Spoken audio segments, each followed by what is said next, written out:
Welcome back. British Prime Minister Theresa May is locked in a crisis that could topple her government. Fallout from Brexit negotiations reached fever pitch today as the UK Foreign Secretary Boris Johnson resigned. This comes just hours after the minister in charge of Brexit, David Davis, also resigned. Addressing a contentious parliament, the embattled Prime Minister thanked Mr Johnson for his past contributions and then welcomed his replacement as Foreign Minister.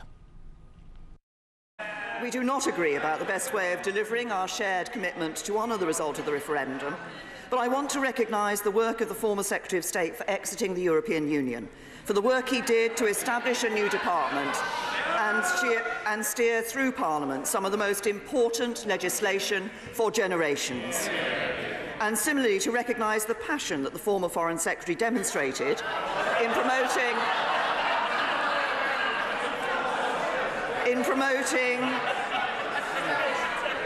Order! You live in the unseemly atmosphere. I want to hear about these important matters. And I think the House should. The Prime Minister. Thank you. That the former Foreign Secretary demonstrated in promoting a global Britain to the world as we leave the European Union. And I'm also pleased to welcome my honourable friend, the member for Esher and Walton, as the new Secretary of State for exiting the European Union. Well, Clarence Lusane is the chair of the Political Science Department at Howard University. He joins me now. Thanks very much indeed for joining us. Boris Johnson's resignation comes just hours after the Brexit minister David Davis resigned. I mean, could this spell the end of Theresa May's tenure as Prime Minister? Well, she certainly is in trouble. This road towards this split between the hard-line Brexiters and the soft-line Brexiters, epitomized by Theresa May, has been coming ever since the vote. The Conservative Party got behind Brexit, but for very different reasons within the party. Some got behind it because of the immigration issue, and they aligned with groups like UKIP, the UK Independent Party. But you also had people who thought that they could negotiate a better economic relations. And so that tension between trying to have a different kind of relationship with the EU and no relationship at all has now manifested into this public chaos within the Conservative Party. And Theresa May really doesn't have a clear, visible path towards uniting the wings of the party around this issue. And David Davis, the Brexit secretary, of course, resigned over differences in how the Brexit negotiations are being handled, whether it's going to be a soft Brexit or a hard Brexit. I mean, what exactly is the UK looking for now from the European Union on Brexit? Well, different parties are looking for different things. David Davis and Boris Johnson seem to think that they're in a position of strength in their negotiations with the European Union. They are not. The European Union has made it very clear that it wants an exit, and it will determine and sanction what those conditions will be. It should be remembered that what Theresa May negotiated with her cabinet over the past weekend was a proposal. There is no guarantee whatsoever, and in fact it's very likely that the European Union will look at that and make very severe changes even if it gets to that point. So there's a hard path to be going forward because Theresa May has a major rebellion within her party and not a lot of resources but by which she can stop their rebellion. There very well could be a vote of no confidence. She may survive that, but it's not clear that her government would be able to go on much further.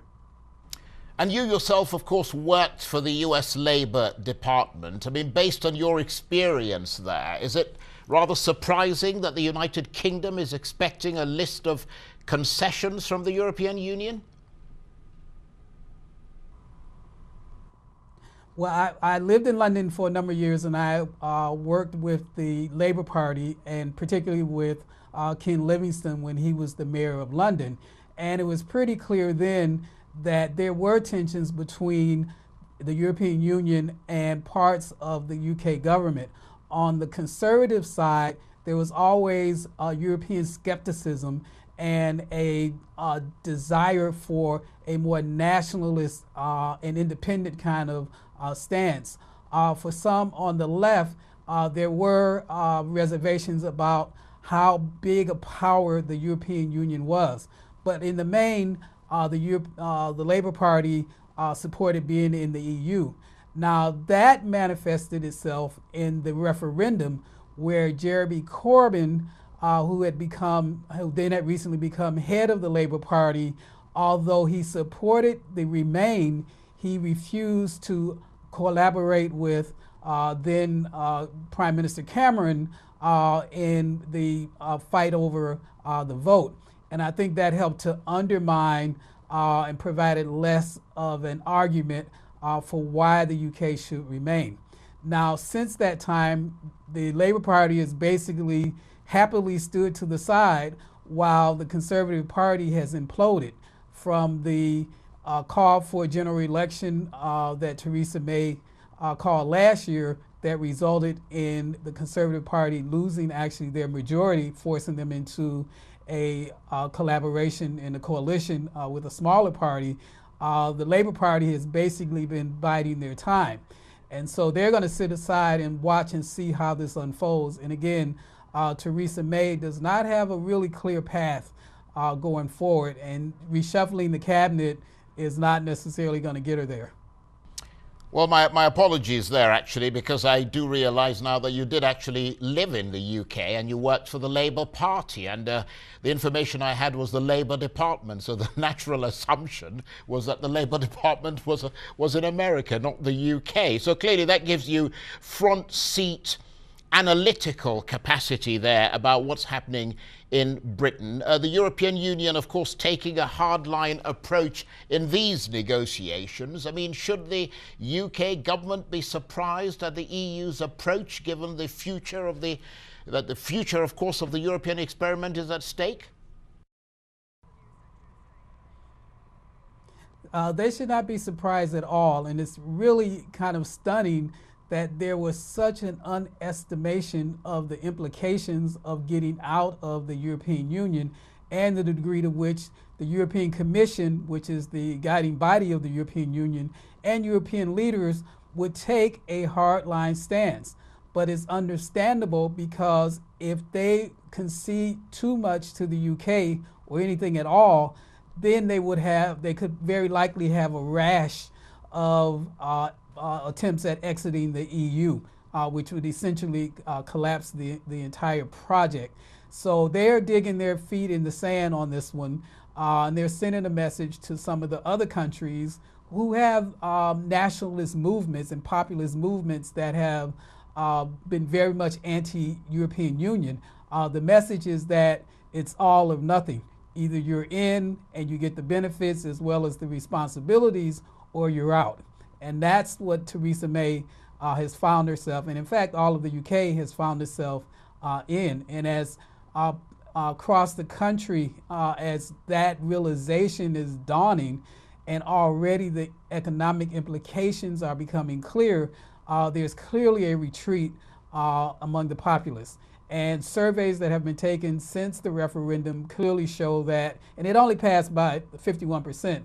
The surveys that have taken place since then have clearly shown that it would likely lose and lose substantially the Brexit if it was to be held again. And of course, Boris Johnson announced his resignation as foreign minister via a tweet, sort of imitating Donald Trump there. Some viewed him as rather bombastic and divisive while he was in office. What role do you think he'll play now? I mean, will he continue to push Brexit forward? Well, it's been pretty clear that Boris Johnson has always had prime minister ambitions, and it's very likely that at least behind the scenes, and perhaps even a stronger public profile, he will continue to attack what he considers a very soft and mushy approach by Theresa May. It's interesting, of course, that Donald Trump will be coming to the UK this week. He has seen himself to some degree as a Boris Johnson fan. He sort of likes his kind of persona. And Boris Johnson has been complimentary of Donald Trump, which is all it takes to basically win Donald Trump's favor. So it's will be very interesting to see what that chess game unfold. But Boris Johnson probably is not going to go away. And as Theresa May sort of treads water trying to survive, I would not be surprised if he's moving the lifeboats further and further away.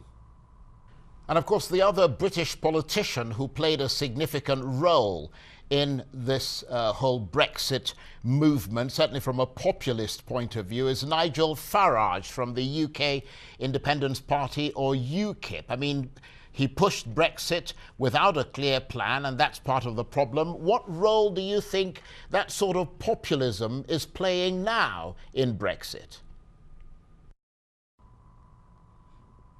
Yeah, it's exactly right that Nigel Farage and UKIP and some of the other far-right parties and the far-right wing of the Conservative Party used immigration as their way to bring about this split with the European Union.